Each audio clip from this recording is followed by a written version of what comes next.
The youngest male to swim across the North Channel is Daniel Smyth from Newry. He completed the crossing on the 13th of July 2024, aged 17 years and 34 days.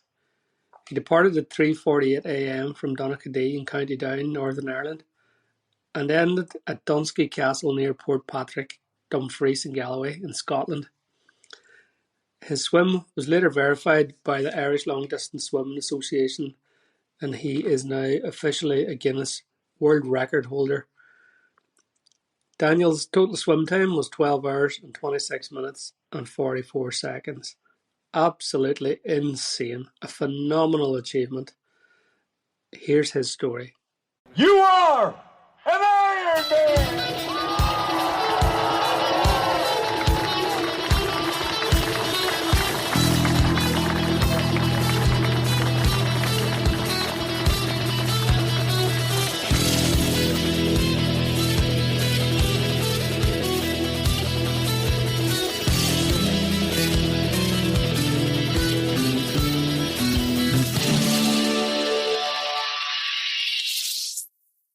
So the other day, or the other week rather, I was scrolling through Instagram, as you do, getting great pleasure out of watching people power washing their patios and randomers jumping off cliffs. And all of a sudden I seen a post about a young man who swam the North Channel. And I thought to myself, holy shit, this guy has done something first that's absolutely bonkers. It's mind-blowing what you have done. And the other thing that's absolutely crazy about it is that Daniel Smyth, you are only 17. Yeah. Welcome to the podcast. Thanks very much. Thanks for having me. I don't even know where to start with this one. You are in the Guinness Book of World Records right now, is that right? I don't know about the book, but I'm on the website. I don't think they've published the book yet, but I'm on the website. I am the youngest person to complete the North Channel, yeah. Give us a very, very quick sort of stats about your swim, your pace, your distance and stuff. Yeah, we'll get into all the details about it later on, but just for the purposes of what the record is and what you've achieved. So I swam 38 kilometers in 12 hours and 26 minutes, and for the vast majority of that I was swimming at around 4 kilometers an hour until the last 3 hours because of tidal influences. But that's a pretty like interesting one, so if we get to it, I'll talk about that later. Excellent. It's absolutely mind-blowing. I know there'll be a lot of people who will be very interested in listening to this chat from a swimming perspective. And I know there'll be loads and loads of people that'll be very interested from a triathlon perspective as well, with the open water aspect. So I'm really looking forward to getting to that sort of story. But what I was going to ask you is to take you back to the very start. And I suppose because you're only 17, we mightn't have too far to go back, but I'm assuming that it was a water birth. What age were you whenever you started swimming, or can you remember how it all started? I think I was like 5 in Fletcher's swimming pool, which was just outside Newry, and Fletcher's did their wee lessons, and I went every week, and yeah, I did that there, and then I was done lessons at like 7, and I still swam and enjoyed swimming, and then it was either 10 or 11, I think it was 11, I went to trial for Newry and Mourne Swimming Club, and they actually rejected me because I wasn't fast enough. Right, okay. I wasn't good enough at swimming. So I swam on my own in the pool, not that much, and then when I was 12 I joined Newry water polo team, which is, a bit of a niche sport, but I really enjoyed it, and I started to get better at it, looking up like provincial teams and all. Looking at is the key word there, looking at provincial teams and all, and I thought I needed to, all these other boys who are good at the top are swimming for clubs and swimming a lot, so I thought I need to so I gave it another go at the swimming club, because the swimming club and the water polo club are interlinked. So I gave it another go, and because this was probably when I was fifth year, so the start of fifth year, which was no halfway through fourth year, which meant I was 15. So I was 15 coming 16. Is that right? It would be, aye. Yeah, I You're think it's about right. yeah, yeah. I think it's about right. And went to join. I'm nearly certain. Yeah, it was because yeah. But anyway, I went in and I joined, and lucky enough for me, I had a lot of friends there already from the water polo team, and I just swam. I just swam in the thing, and I suppose maybe I took it a wee bit more seriously than a lot of the, not all the other ones. A lot of them were serious, but than some of the other ones, because I felt like I needed to catch up because they had so much on me. You know what I mean? In terms of time, like these boys been in the club since 7, 8 years old kind of thing. So I thought I needed to try catch up, and then that's I got introduced to open water swimming through that. My coach Keith Gary is also a coach in Newry Swimming Club, although I'm not sure if I'm pretty sure he's still a coach. Newry Swimming Club, by the way, just that sounds bad, but Newry Swimming Club right now are in a kind of like half purgatory state because Newry Pool's closed right now, so it's hard to train like in set, cohesively. Yeah. Yeah, so there's a lot of in and out on who's doing what and that kind of thing. But no, um, they were doing this thing. They wanted to be the youngest relay. Keith wanted to. It was like an initiative between Newry and Infinity Swim Academy, which is another. It's out in Camla, which if people aren't familiar with, Newry-ish geography, it's like it's outside. It's on the arm. It's outside Newry on the Armagh side. Okay. Um, they have a wee swimming club there, and Infinity are also big in the open water, and they run the channel crossings actually. So it was like it started as an initiative between them two, and we. I was asked to go because I originally wasn't on the team because I wasn't in the when they were making the plans. I wasn't in the swimming club, but then I don't know what. I'm actually to this day I'm still not sure.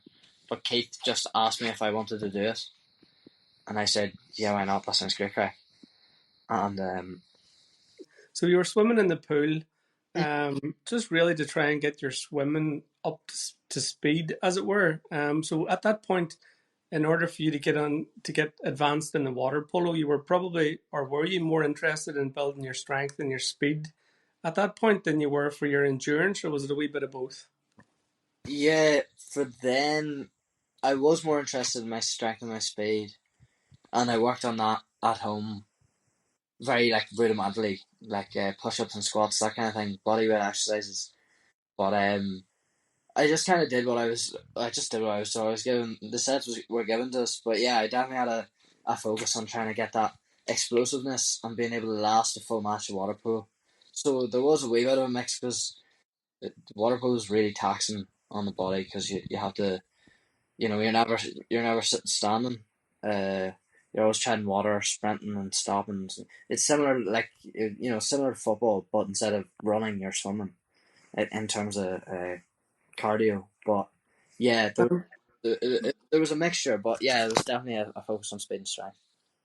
would I be right in saying that you would need to have a lot of kind of explosive strength in all aspects of your physicality? I'm just thinking even powering yourself up out of the water so that you can get up sort of head and shoulders up to catch a ball or to Yes, propel yourself up to make a shot over the top of someone's head, sort of that type of thing. yeah. So yeah, the like I can probably get like out to like maybe my rib cage, propelling with my arms, and I know boys who can get up to their belly button, and that's all just from the explosive power, and that's something that's worked on from when you're really young in water polo and swimming. So So it's going. that's stood you in good stead, and you're obviously in physically you're in good nick. You're strong. You've got that explosivity, Yeah, and you've got that endurance base. yeah, Um, at that point, yeah.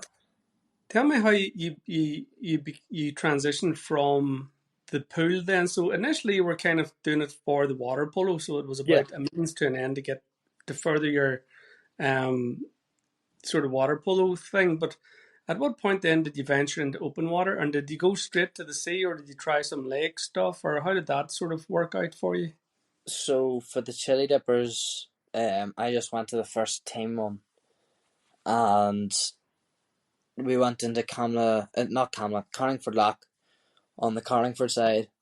And we went in, and it was like, it was in the middle of the winter, and we went in for like 10 minutes, and it was absolutely Baltic. But yeah, in terms of transition,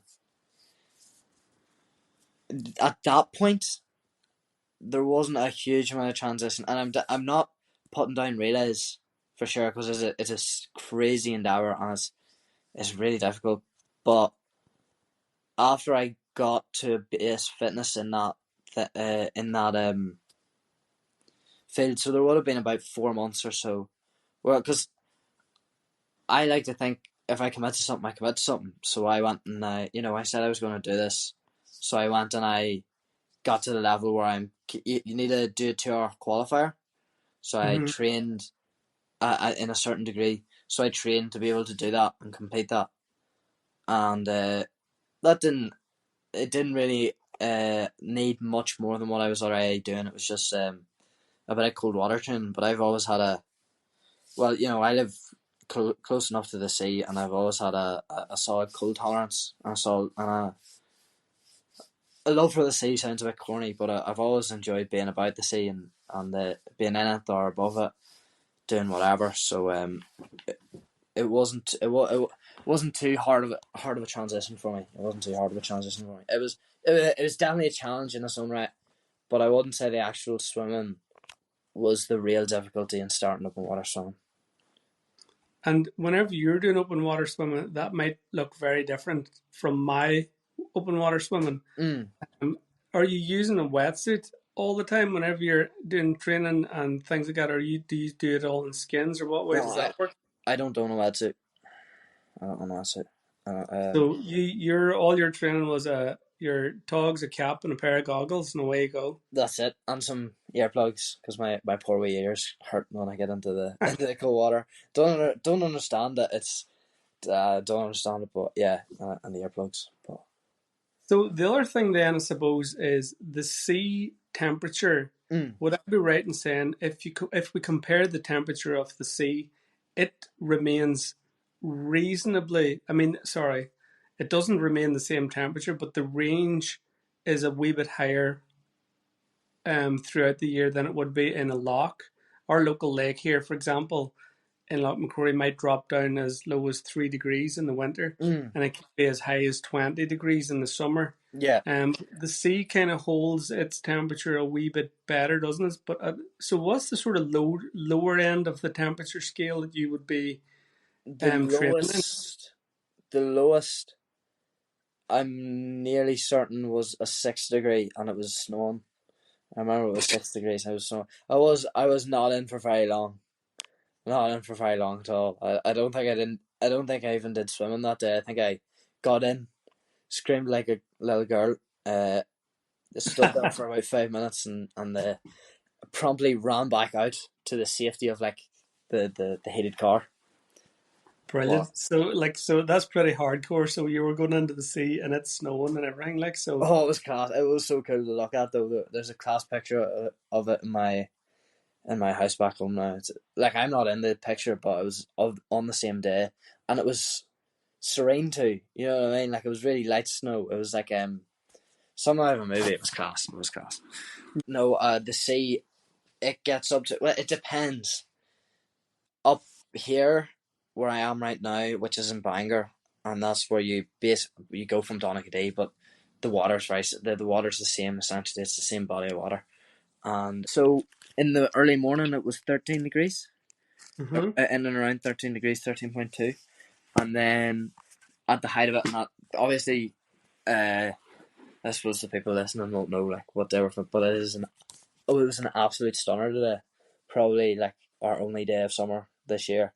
So, but it got up as high as 15 degrees, and some of the pilots who are more experienced on the challenge say that last year the highest it ever got was 16. So pretty optimal then Yeah, today and then and around back this home, time of year. yeah, back home in the lock it was, I think the highest is similar. It's six. It's like 16, 17, but it gets up there higher. It gets up there quicker and stays there longer because it's like different type of water, more salt or something. I'm not well versed. Would I be right in saying that the North Channel would be colder body of water than the water on the West Coast? Because the West Coast is kind of warmed, isn't it, with the Gulf Stream that comes up from Mexico, and you've got you've Yeah. got that sort of warming effect that's sweeping up from the equator, whereas the North Sea's got the currents coming in from the north, Yes, coming but down. Isn't it that comes. right? It comes across. Comes. My pilot was actually discussing this one. Northeasterly winds a lot. Aye. Well, I can't speak from personal experience because I don't think I ever swam a proper amount down on the west coast, but It's it's pretty bloody cold. Like it's uh, it's pretty it's pretty it's cold. just for people to try and get their head around that. You know that whenever so anybody that would maybe go to the beach like Bundoran or Sligo or Donegal Yeah. and places like that on the west coast would often say, "Oh, it's all right whenever you once you get in," but it's a different temperature on the west than it is on the northeast with those Yes. currents No, it and is. with that sort of North Sea and the I Arctic and I everything else. I do know that it is the coldest bit, but I'm just not sure like by what margin or what. But it is definitely the coldest. Well, Coolest. I can tell you something for nothing, Dan. If I'm getting into that sea, I'm wearing my wetsuit. So hats off, hats off to you, lad, and everybody else that does this, because it's an absolutely phenomenal achievement to the elements and the duration and the salt and everything else that goes along with it is just absolutely nuts. Um, Tell us a wee bit then about the relay. So the Yeah. first part of your journey to get to attempting your solo effort was to take part in a relay, isn't that right? Yes. So that was, I referenced it earlier. Keith came to me and asked, Keith Gary, my coach, came to me and asked if I wanted to do it, and I said yes. So I turned up and we swam. It was six infinity, six Newry. Originally it was six infinity, six Newry. We swam a while. Me and two others qualified first, and then over the course of a while, four people uh, who are actually all Newry had to drop out because well, a lot of them were like two of them were skin and bones. Like they tried that. Two of them were well, two of them. All of them tried their hardest, but for various reasons, like for some people, it's just not. Like I know, two of the lads were skin and bones. You know what I mean? Like there's no insulation on them at all, and then Mm-hmm. the other two both went through their own issues that made them want to stop, which was which was fair enough. Like, Mm-hmm. so we brought in. Well, I said we. The coaches brought in two from Lurgan and one from Armagh to replace them. So we ended up having a full team, and then we swam all through summer of 2024, so 2023. We swam all through that, and then in September, I can't really remember. I can't remember the exact date, but I remember I got a day off school for it, so it was a weekday. Bonus. Yeah, unreal. And it also meant I thought I was going to miss my soccer match, but I didn't because we were on a weekday instead. Because it was supposed to be on the Saturday, but it was on a Thursday. It was class. I was delighted. But yeah, we headed off. We did it in 11 hours and 26 minutes, I think. And there were two teams of us, so two teams of six. There were 12 of us in total, two teams of six. We were split up based on like main speed, so that we were both in the same. We were supposed to be really close, but we were pretty close to be fair. There was like a 10-15 minute margin between us or whatever. And yeah, we became the youngest relay, but we couldn't get the Guinness World Record because someone a lot of people actually, I say someone, a good few of them weren't 16 yet, and Guinness refuses to ratify anybody under 16 because they think it promotes. Well, think it's fair enough, I suppose. It promotes dangerous, like a dangerous precedent for people to trying to go ever younger would be really dangerous and endangering children.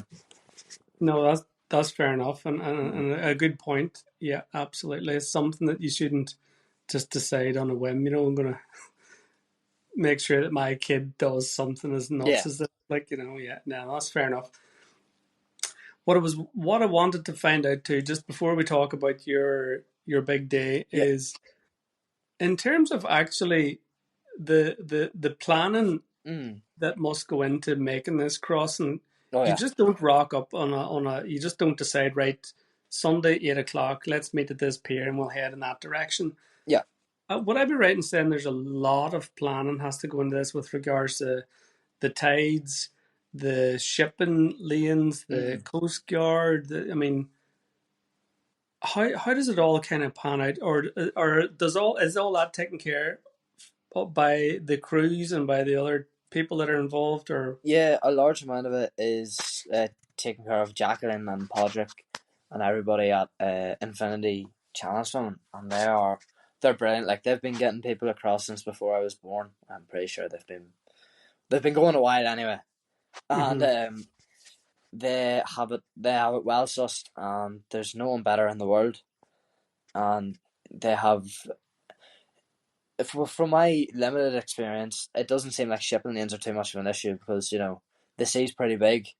People can Mm-hmm. keep out of each other's way. I kind of thought it would be an issue as well until I was out there and I was like, oh, this is grand. Like that boat is clearly not going to be there. Like there's so much time to see each other, and Yeah, all those boats come across no fine rightly what's going on. So all they have to do is like crank it up like a tiny bit because the boat stays with the swimmer, and the swimmer is not going to be able to swim as fast as a boat.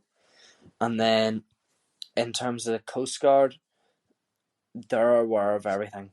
The Infinity keep them well appraised, and all of Infinity. I'm not sure about all of Infinity. Actually, I'm pretty sure it's all of Infinity. Are lifeguard qualified, or if they're not, they've been on the sea their entire lives and might as well be. So no, couldn't be in safer hands. Oh, sorry, couldn't be in safer hands.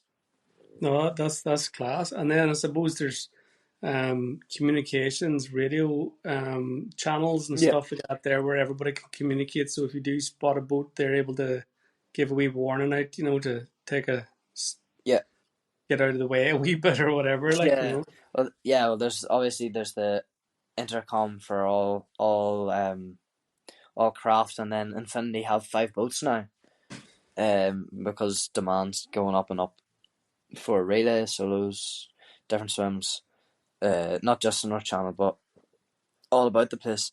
And they have the 5 boats, and a lot of the times all 5 boats will be out, and they're constantly relaying information to each other, like not even just about the like the ships or whatever. Be like, where are you sighting to, what degrees, and what are you getting for this, and like, oh, if I approach the tide at X angle, what kind of time, what kind of pace are you seeing from your swimmer, and that kind of thing. And they're just constantly informing each other and learning, like on the go. They're keeping apprised of the situation to get you across optimally, and do their best to get you through. And it's brilliant to see. And my experience crewing now is just it's really opened my eyes to how like what a great job my pilots did, and what a great job every pilot on Infinity do on a regular basis. Yeah. so talk me through what is going on for you in the week running up to your solo Yeah. attempt. Are you training? Are you resting? Or what sort of food are you eating? Are you pegging out on carbs? Do you want to be going there on a light stomach? Or, I'm interested to find out about the nutrition part pre-event, and then also how you actually consume the calories that's needed for 12 hours of constant swimming. So Yeah. you're doing the front crawl for like 12 and a half hours. Yeah. That is burning some fuel. So Oh I'm yes. intrigued to find out how all that works. So in terms of the week, so we'll start with the week before. The week before, uh, so you start a taper. I'm sure it's probably similar in triathlons. You peak a couple of weeks before the triathlon, the race day, a Yeah, couple of weeks before race day, and then you ease it down so that your muscles are recovering more. They're not sore, but they're still, you're keeping the shoulders turning over or whatever. So they're still like going well. And for me, I think I did like 3K swims, maybe even 3K, maybe even 2K swims every day on that week. And then when my window opened, I didn't swim at all, but that was fine because my window was only 2 days before I left. But then nutrition wise, lots of carbs, just loads and loads of carbs. And my mum was really good at. I didn't have to think about it too much. I just kind of sat down at the table, boom, dish of rice, pasta. I was sick of it by the end, to be fair, but it was it was worth it. Got the energy, and then I also, because you go to sleep, not go because you can go up basically any time on the channel. I was going to sleep at like 9:30 every week, every evening, which I suppose isn't that early, but for me it was pretty early. And that's just to get your body like accustomed to. First of all, you're kind of trying to like build up sleep. I guess I didn't think that made sense, but that's what was explained to me, to keep your energies, top level, and also to get your body used to going to sleep early so you can wake up early. You know what I mean? yeah, yeah. And obviously with your recovery as well, and Mm. all that sort of stuff. So when you say a window, so your window open. So was there, roughly speaking, a time frame where you were thinking, right, we've picked a date between, say, the week beginning this, and we're good to go at any point, and it's all to do with the weather. Then I suppose, is that right? Yeah, so it's picked off tides. It's Is it a neap tide? I'm pretty sure. I'm actually not pretty sure. I'm not going to say pretty sure. But it's the type of tide. They go off the type of tides. So I was the 13th to the 19th, which is like a Thursday to, I don't know, a Thursday to like a Saturday or something. I don't know. But it was Thursday, sorry, doesn't make sense. But wow. No, 12th to the 19th, because I remember I'm going to be away for the 12th. I did remember that. I remember thinking, oh Jesus, if I'm on the 12th, I'm gonna have to leave early to get to Bangor because of all the parades. The parades preparations will be starting. So, Yeah. and no, it's based on tides. So they have a book well in advance. Tides, the tides are predictable. They happen every time. So yeah, that's how the window's decided, is the right tide. Although I don't think, my understanding is, you don't really get across on any other type of tide. It's just too, like, the current's working against you, and you can't really beat the current long term. Yeah. So you go out then on the morning. You are leaving the coast of Ireland, and you're making your way across the channel to. Is it just there's a specific point in Scotland that you're aiming for, or is it a kind of an area of land that you're looking to hit, or do you know exactly where you're going to hit land in Scotland, or are you? No, it's a you're right. It's like an aim. You aim for a stretch of land, and that's because that stretch of land is really the only place you can aim. Otherwise, you're going to swim too far. So it's between this, like, from my understanding, again, this is it's between like this lighthouse and then down this like old lighthouse on the coast, and just past this, like, these cliffs, and then after that it's kind of like it's not a peninsula, but it's kind of outcropping in the cliff face. So if you miss going south, the cliffs, the coast just kind of falls away, and you end up swimming forever because of the way the tides are. And Right. then on the other side, it's just too far to go up because you also have to fight the tide on the way up, and you're just not going to make it probably. So yeah, you kind of just aim, and you leave from Bangor Marina, which is where the boats are stored, and you go to Donaghadee, and you start in a place called Robbie's Point, which is just I suppose it would be like east-ish of the big lighthouse there in Donaghadee. And you get there, you stand up, you put your two hands up, and then your observer on the boat will blow the whistle, and that means your race has begun. Well, your day has begun. So it was the 13th of July, wasn't it? Whenever you made the crossing. And just before you're getting into the water, have you got anything on your skin to Yes, protect you from the salt? You know, often you would have heard back in the day about goose fat and stuff like that. But I'm sure they've got modern ointments and stuff that you're liggered in something, I would assume. I had Vaseline. So for friction points, so like the top of your shoulders, inside your armpits, between your legs, your balls, those kind of places. We put everybody's different. Everybody has their own, I think, because everybody has their own. Everybody does the same general thing, but everybody has their own wee way of doing things. But the universal one is you put on sun cream. You put on because you're gonna get burnt if you don't, like, because obviously the light hits the water. Like, it'll be a sunny enough day anyway, and you're out with hardly anything on you. But then light hits the water, refracts, and ups the UV or whatever, or however it works. You get burnt, right? You get don't wear sun cream, you get burnt. But then we put on a mix of, I think it's lanolin. Lanolin, it's like something that breastfeeding mothers use. That's right, isn't it? Not sure. I'm pretty sure it's called lanolin. And then, yeah, it is lanolin and petroleum mix. And that's because it's so sticky. It does not come off. It's so greasy. But then it also ends up being hard to move as well, like remove. But then that was in the pressure points, and then I just put a layer of grease over me. I guess it's just the done thing. There's the idea that maybe it'll trap a little bit of heat and it'll maybe protect you from the jellyfish stings, but it won't really, like. So, but it's the done thing. It's just a bit of a barrier, isn't it? Just to protect you from the salt Yeah. water and everything else that's going on there. Mm. So take yourself back to that moment whenever you're standing.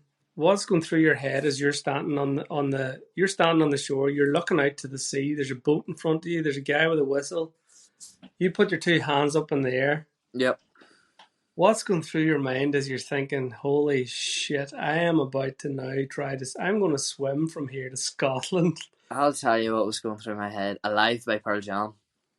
Oh yes, what a tune. Me and my mum went to them there in Marley Park in Dublin. And Marley Park, brilliant. It was class, and I just had Pearl Jam going through my head the whole day, and I just thought Alive was like really fitting, because I was like, this is the place to be at. Like, I was pumped. I couldn't wait, and yeah, and my mum and these people who live down Donaghadee called the Chunky Dunkers, who are a really lovely group of people. They're basically just dippers, like.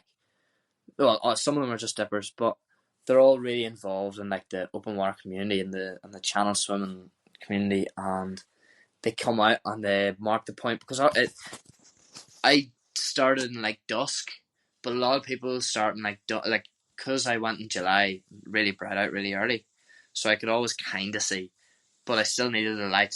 My mum was there with a big ass flashlight, and the Dunkers were there with their flashlights as well, bring me in, and then my mum was there, and they're all shouting encouragements or whatever, and or whatever. That sounds really like I'm placing it over.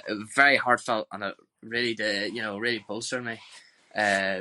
and then I was off, and I just started swimming. I had to swim in from the boat to get to the point to start, just because the way it was. But no, jumping off the boat was class. So it was, because I had the speakers going as well, and I think at that point, I think Pearl Jam had like ran out and had music going instead. So it was, I don't think even words were being. I think it was just like, you know, heavy metal kind of thing. You know, Wow. you'd appreciate it. But Brilliant stuff. No, something as epic as that deserves an epic soundtrack. So you that's need what I thought. That's what I thought. absolutely no. That's Yeah, the. so I pumped. mean, if you're gonna jump into the sea, that's always a good option. Have a bit of Yeah, rock music playing in the you're not background. gonna get going listening to the Beatles. You know what I mean? You need to get. Nah, nah. Taylor Swift just wouldn't cut No, that at probably all. wouldn't know. That's good. So, um, so right, okay. So talk me through what's going. What is the plan? I know from swimming in triathlon, and Mm. we're looking whenever we're sighting to a buoy, Yeah. and it's, let's be honest, it's not that particularly far away. No, no, it I doesn't. can't get my head round what it must be like for you, even 50, 60 yards off the shore of Ireland. There's you can't see Scotland. No. You know what I mean? There's nothing for you to say. So is it just a case of you keeping an eye on the boat? So was the Yeah. boat in front of you the whole time and you were just swimming The after the boat? the boat to the side of me, All right, to okay. the left side of me, and I lived by the advice, and some people do, some people don't. Definitely don't look up, but if you look forward, I'll kill you. Or look, if you look back, I'll kill you, because Ireland just never goes away. You look back and you go, "Fuck, have I actually even started swimming? Like, that's right there." You know what I mean? But really, it's not. It's not really. It's like 10 kilometers away, but it just looks close, and it's really, allegedly, it's really disheartening. I didn't look because I didn't want a bottle thrown at my head by my coach, so I just kept my head down. But yeah, it just, all I looked at until I was about 2 kilometers away from Scotland was 1, 2, 3 to the right, looking at empty sea, or maybe at the start before I caught them, other swimmers, and then 1, 2, 3 to the left, see the boat, see where I am, make sure I'm staying in line with it, and that's what I looked at for about 10 hours. It was beautiful. I was seeing my dad's face for 10 hours. Jesus Christ. Yeah. Whenever I was training for Ironman, I worked my way up to doing 4 kilometer swims. And in my head, I was like, you know, there was times when I was just thinking, this is bloody boring. Do you know what I Mm-hmm. mean? Yeah. How were you able to keep yourself sort of motivated in terms of just because it's a relentless swim that you're doing there. So does your mind kind of are you free from thoughts and or are you completely consumed with all sorts of mad shit going on in your head whenever you're doing this? So you have lots, like, look, 12 hours is a long fucking time to be, swimming, like, and there's very little stimulus. You know, Yeah. like every now and then you'll see, oh, there's a cool jellyfish. I'm glad that one didn't get me. And you're looking down, and like, if you're really lucky, you'll see some fish. And if you're really, really lucky, you'll get like a dolphin or a seal, and that would definitely keep me up. But I got none of that. But usually, I just can't, like. I had things ready. I had I sang songs to myself, sang a lot, things that were stuck in my. I didn't think about. That's what I was trying. I was trying not to think about it too much. You just kind of let songs sing in your head, or you focus on your technique. Did that for especially at the start, to make sure, because you need to push at the start to get out from the Copeland Islands, which are there, and you want to just beat the tide, or something to do with that. So focus on the technique, focus on the strength of the stroke, and making sure you're at a pace you can maintain.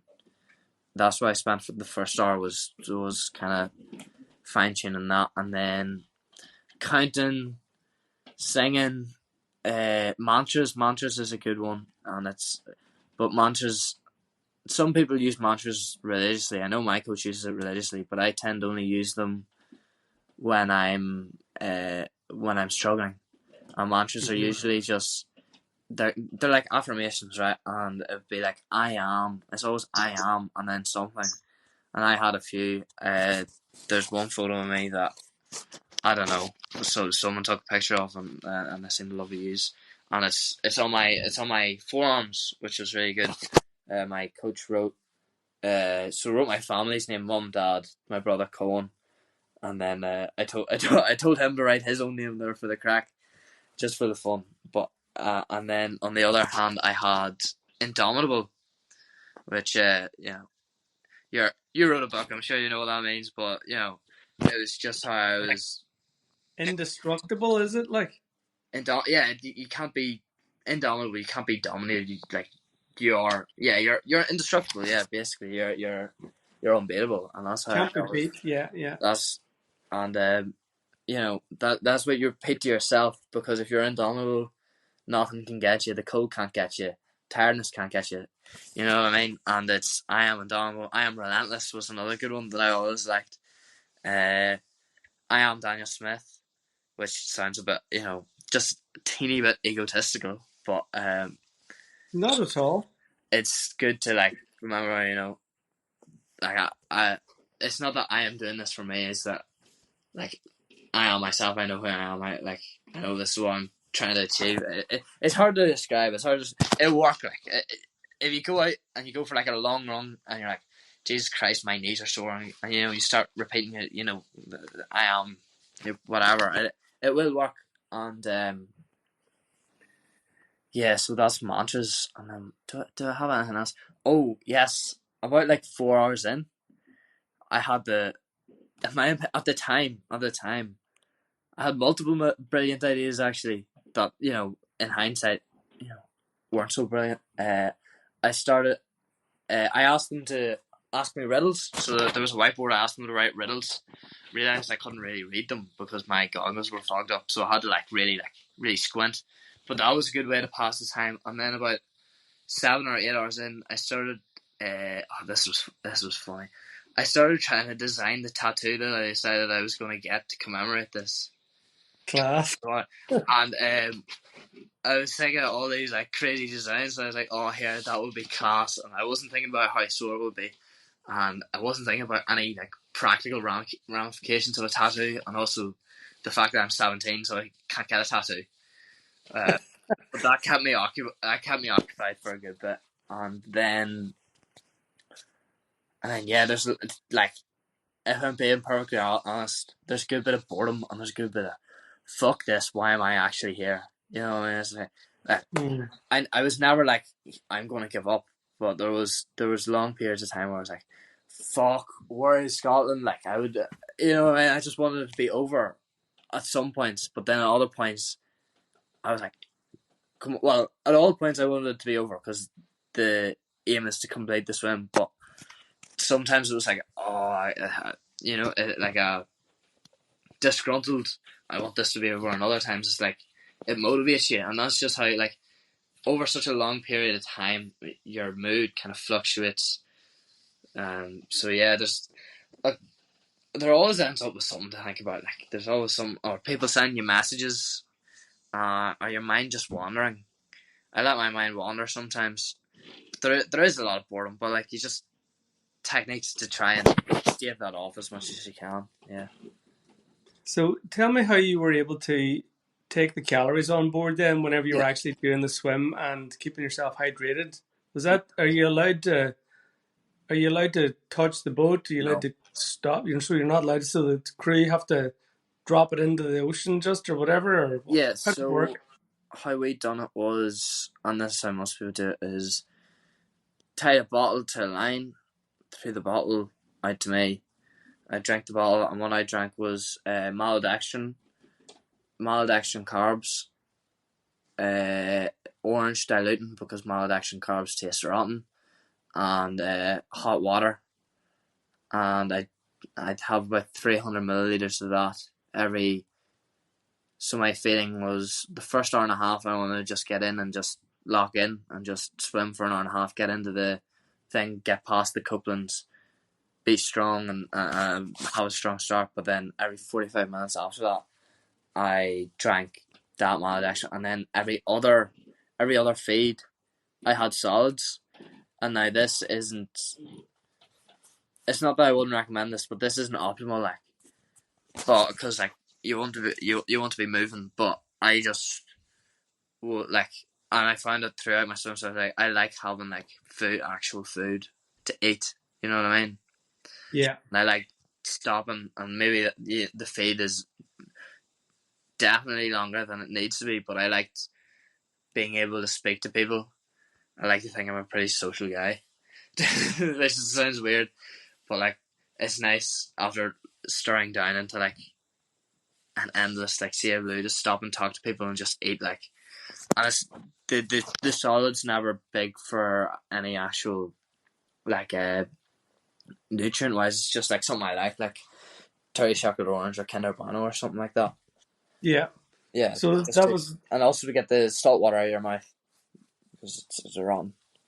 So that kind of gives you an idea. It gives us an idea. Anyway, us mere mortals that don't do wacky shit like swim across the sea. Yeah. But so it gives me a good sense of how you were able to manage it now, because you're breaking it all down into chunks. And I suppose it's like anything that seems out of reach or beyond your capability, you just break it down into small bits. Yeah, So that's exactly it. Yeah.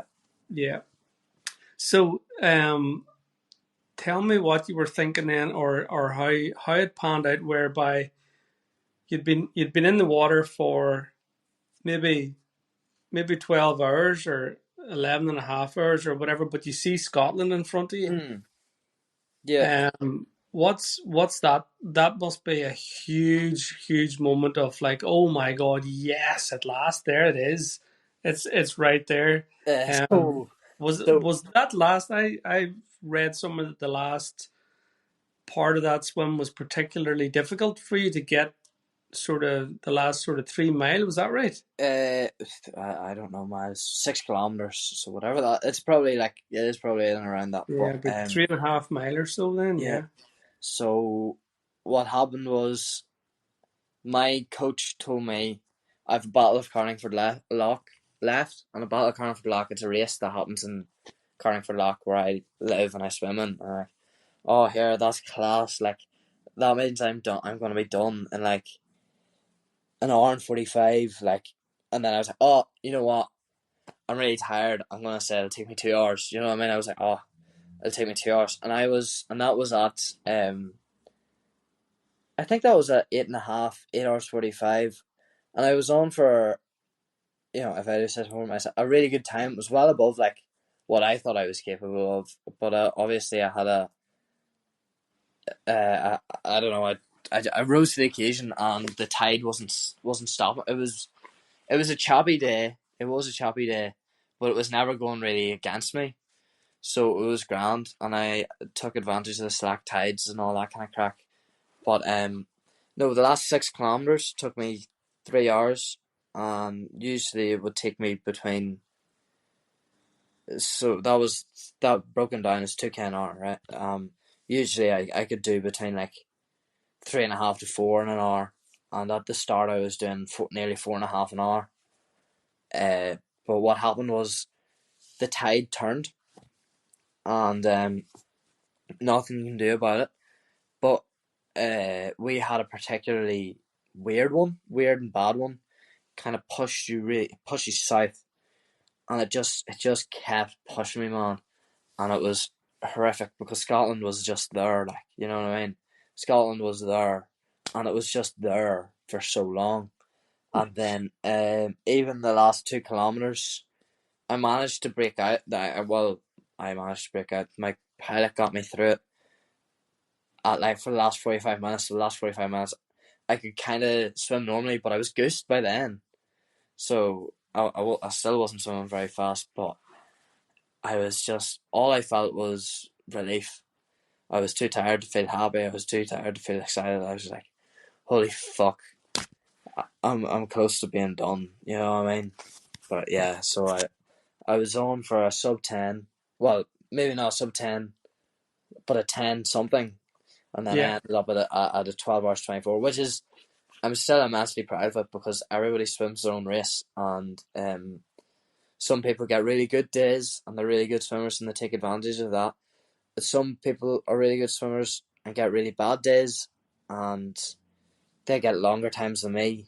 But I wouldn't sit here and say they're worse than me because they've just had a worse day. You can't win against Mother Nature. And the girl I was actually crewing for today, she's from New Zealand and she smoked it. So she did. She did a 10. I think it was a 10:48, which is one of the fastest times ever. It's brilliant. it's definitely top 10. No, 9:48. Did I say 10? 9:48, and it's definitely in the. I'm reasonably certain it's top 10. Might be top 5. Might be top 3 women's. She just blew it away, and she's an incredible swimmer. But she also had a good day. Yeah, But then she got a weird tide there at the end, in the last like 1 or 2 k, and that added an extra 20 minutes to her time. And that's just it. And then, but she was telling me one of the other swims she did that was shorter than the North Channel took her like 12 and a half hours just because of the tide. And that's just, and like, you ask any swimmer, I'm actually probably one of the luckier ones because I haven't been at it that long. You ask any experienced sea swimmer, channel swimmer, and they'll all have stories about some like mental thing that took far longer than it had to because of some tide or some other like silly kind of thing. And it's, well, silly kind of thing. It's Mother Nature, and that's part of this. It's actually it's an integral part of the sport. But yeah, it's just that you can't control it, and you just have to deal with it basically. Um, when I finished Ironman, I had all sorts of razzmatazz ahead of me. I had a bell that I could ring as a first time Mm. finisher. I had a red carpet lined with people. I had music pumping. There was lights going. There was a guy going, calling out your name. There was all sorts of stuff. Yeah, There wasn't any of that whenever you were crawling out of the sea onto the land in no, Scotland, was there? But equally, there must have been a savage, savage sense of accomplishment and achievement. What's going through your head as you're coming in there? And I suppose are you coming into a sandy beach? Are you coming into pebbles? Are you clambering over a yeah. rock? What's going on there? So I was lucky. I didn't. I could actually start. Like a lot of people have a touch finish, which is when you just touch the cliff, and that counts as a finish because you can't stand up. But I got to get to a beach. I got up, I stood up, and then I collapsed. I didn't collapse. I was like, I'm having a wee lay down, and I lay down, and there were two Scottish campers. They were camping up on the cliff above, and they'd walked down, and they were talking to me, and like they were speaking, Scottish. They were Yeah, speaking English, but they were speaking, they were speaking the Scottish accents. I could hardly understand. But they asked me where I came from. They asked me if I came from Port Patrick, which is like a town that you kind of aim for in the on the race day. And I go Ireland, and I go what? And then my coach then, who was you're allowed to support swimmer.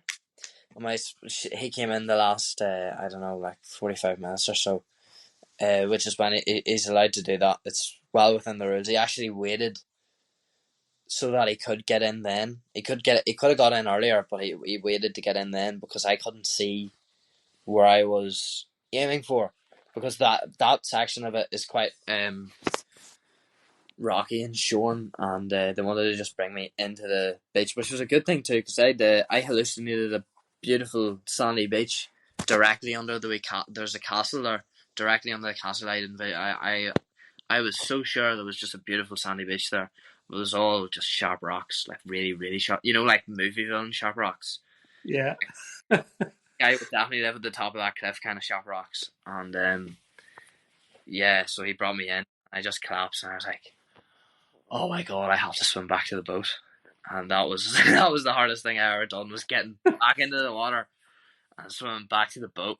But when I got onto the boat, it was pretty fucking cool. And then I proceeded to have the best sleep of my life. I got out, and there were the crew, which was my friend Oren and Finn, and then my dad, and then Keith. But Keith had to get changed as well, and then my pilot Jacqueline. But my crew helped me get like most of the Greeks off, throw as much layers onto me as possible. I drank a hot drink, and then there's just this little like thing in the boats. It's a lovely duvet. Well, it's not a lovely duvet. There's cushions there, right? And that was good enough for me. And I jumped in and I fell asleep immediately. And I didn't wake up till we were home in Bangerhammer. And it was class. Brilliant. It was some sleep. Happy days. It was the best sleep of my life. It was great. What time did you get home then back to Ooh. Ireland? Oh, I think I was home at like I don't know, it was like 5 maybe, 5 or 6. It was in that kind of like late afternoon kind of thing. There was loads of family waiting there and loads of friends, and it was really lovely. Oh, matey. Yeah, it was really lovely. And there were people from the charity I did it for, pulmonary fibrosis. My granny's got pulmonary fibrosis. Okay. I did it for pulmonary fibrosis NI.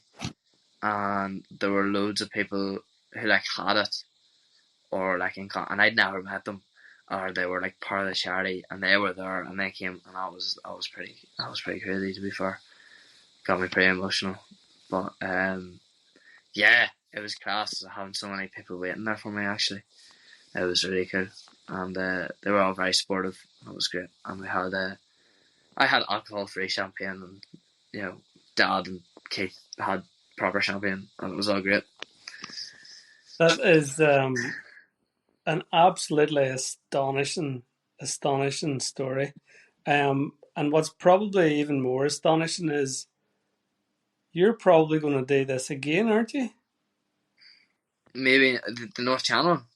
Or I mean, are you going to continue with the epic swims, or Oh is yeah. it one and done, or are you Oh, going to go back for more? I'm gonna keep channel swimming. I'm gonna keep marathon swimming. I'm gonna keep the open water swim. I don't know, but they always say that a race isn't the same twice. It's never the same No. twice.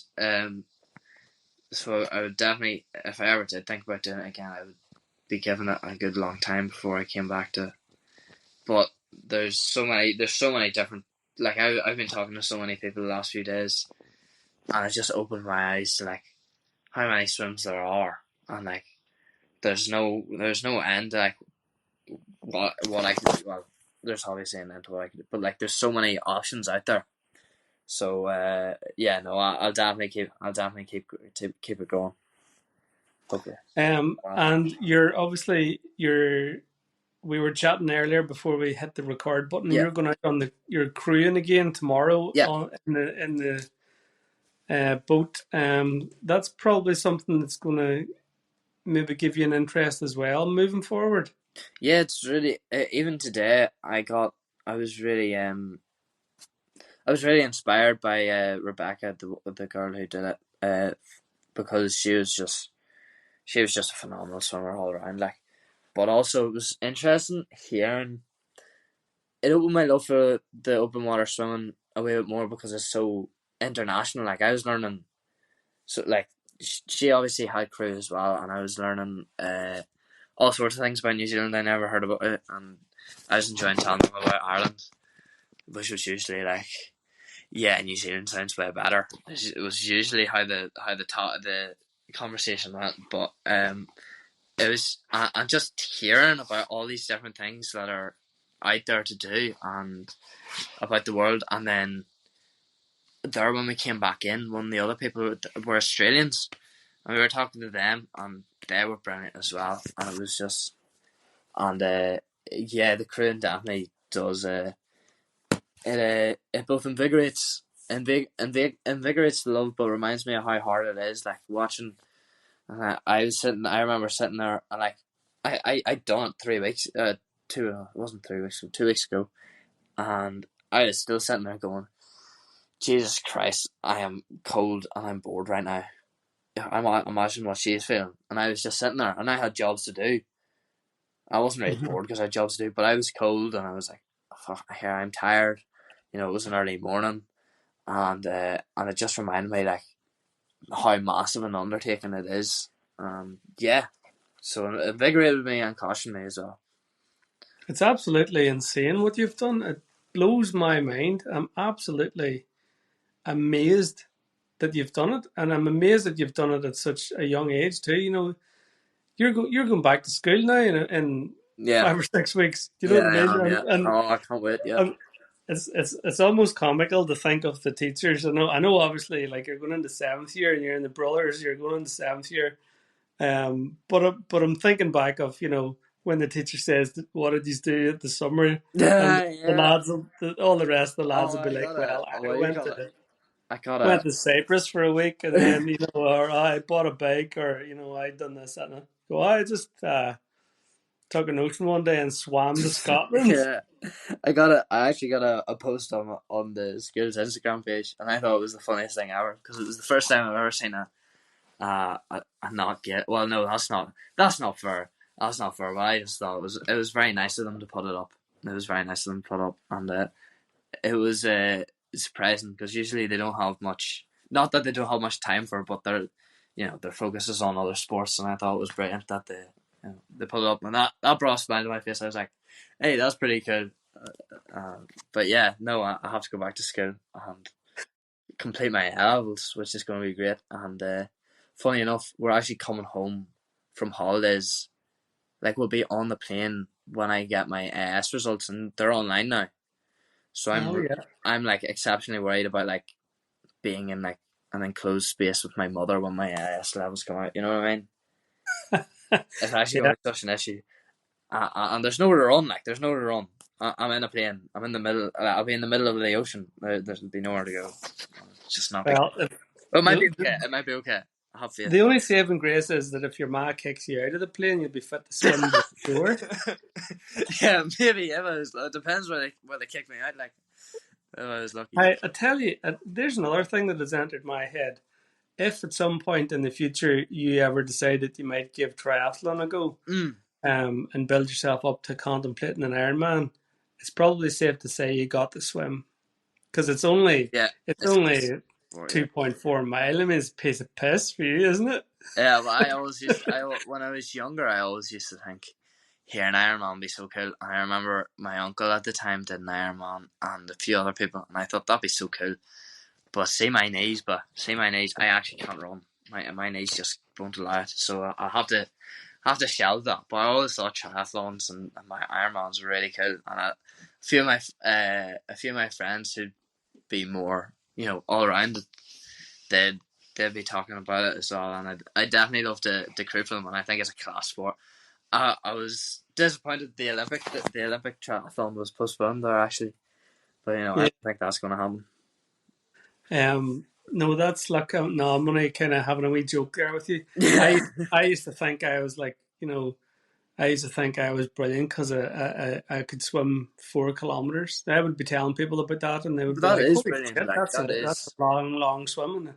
But then to think, so how many kilometers did you cover again? 38. 38 kilometers.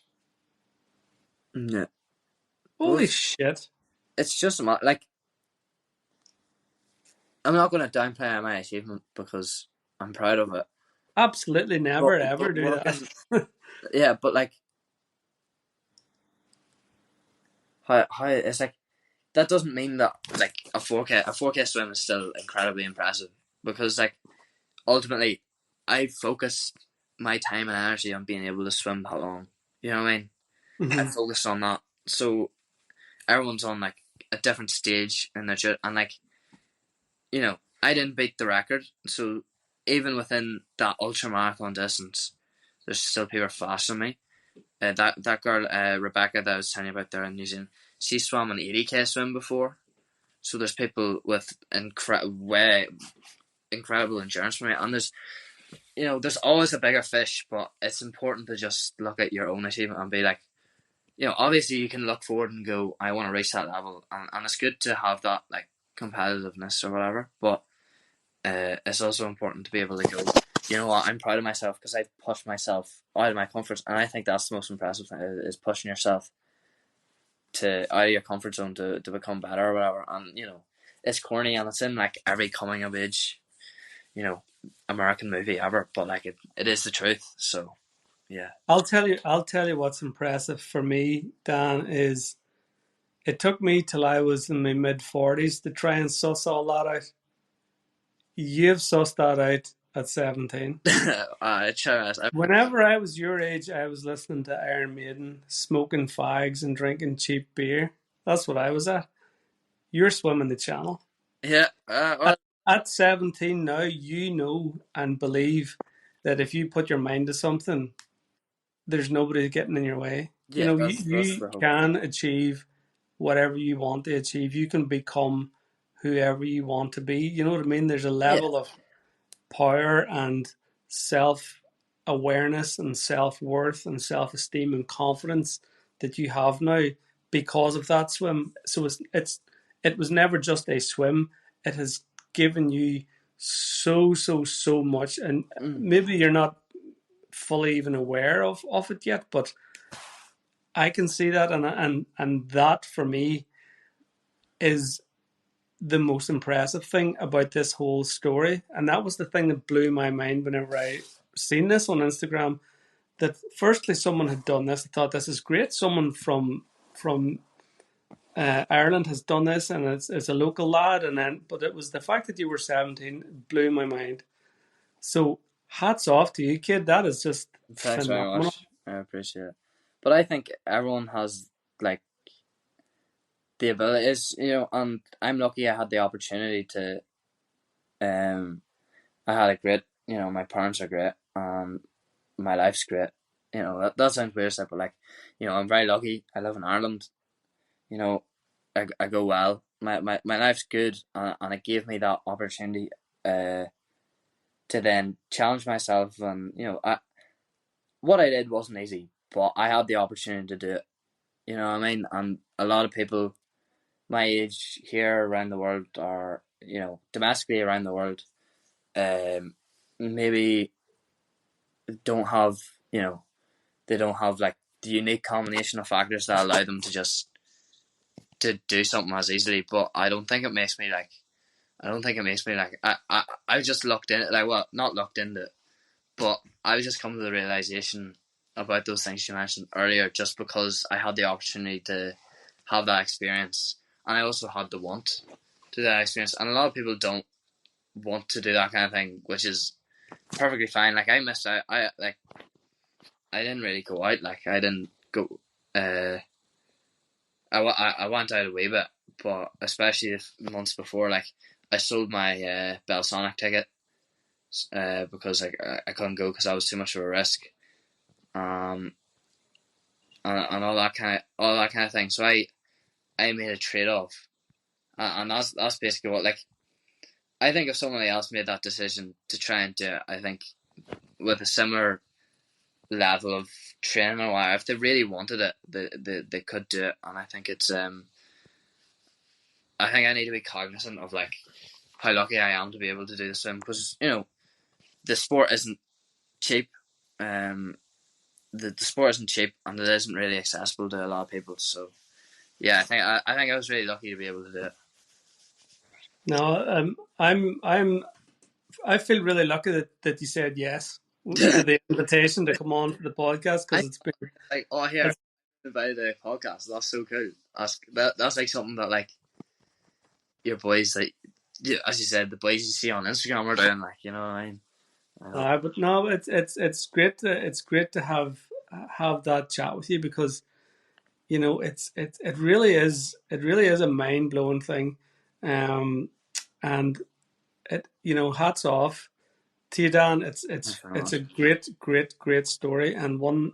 I mean, you'll never forget that, and you'll be talking about that for the rest of your life. Oh, here, I was saying to someone today. I go, that was one, just really quickly. I was swimming with a 4-time gold Olympian on my channel on my channel swim, Peter Stoichev, who happened to have the same window as me, and it is going to be my crowning achievement in life. I managed to stay in front of him for near enough 4 hours, and I only had a 5 minute.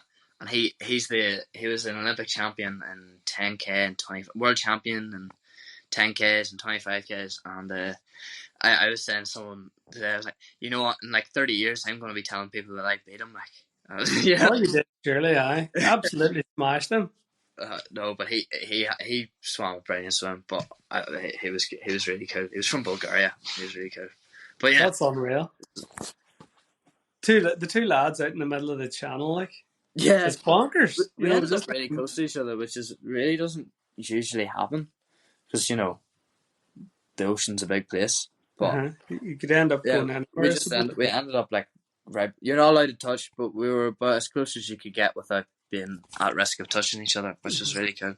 And then he promptly, overtook me in a way, Matt, and he nearly broke the record. So but Wow. I was there for a while, so I was happy enough. That was good.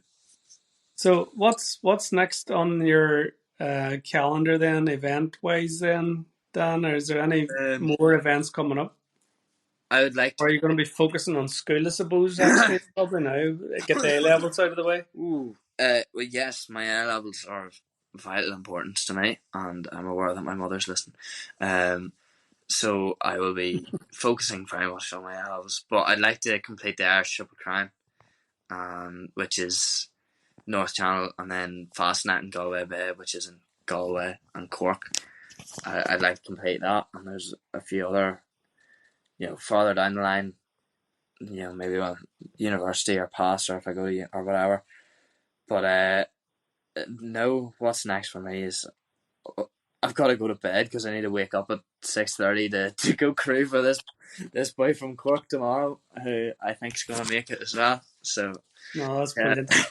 brilliant. Look, Just I'm going to let you get tucked into the scratcher. If cheers. anybody wants to follow your journey now, then how can they follow your adventures? Yeah, Daniel Smyth, and then it's _swimming, and then there's which I think is more is the Just Giving page to pulmonary fibrosis, where I think we're like we're like a fiver away from like $4,000, and I'm really like tempted to just donate the £4,000, the £5 myself, but I feel like that kind of defeats the purpose. You know what I mean? No, well, I'll throw you a couple of quid now after Thank you this very to much. bring it up to the But $4,000. no, it's a brilliant pulmonary fibrosis NI is a brilliant cause. So I'd just like to end off with that. Pulmonary fibrosis NI is it's a worthy cause, and it's a lot more widespread than people think. It's actually it was something crazy. More people suffer from pulmonary fibrosis in this country than lymphoma, I think, and a few other types of cancers that are very in the public eye, and that's not obviously to take away from diseases and those kind of things are bad. Like as a general rule, not very nice. But pulmonary fibrosis NI is a brilliant cause, and they do great work. So yeah, thank you very much. So what I'll do then is I'll put a link to your Instagram page in the description of this podcast, and I'll put a wee link as well to your fundraising page for anybody that wants to make a donation for a very, very worthy charity. And in recognition for what has been an absolutely phenomenal journey from this wee lad from Ireland who swam the whole channel. Jesus, that's bonkers! Hey, it's nuts, and all to the tune of "Alive" by Pearl Jam. How That's awesome is that? That is class. Dan, you look after yourself. Take care. thank you. Um, all the very best for your crewing tomorrow and your future swimming adventures. We shall be following them all online. Look after yourself and enjoy the journey. You too, man. Thank you very much for having me. Not a bother.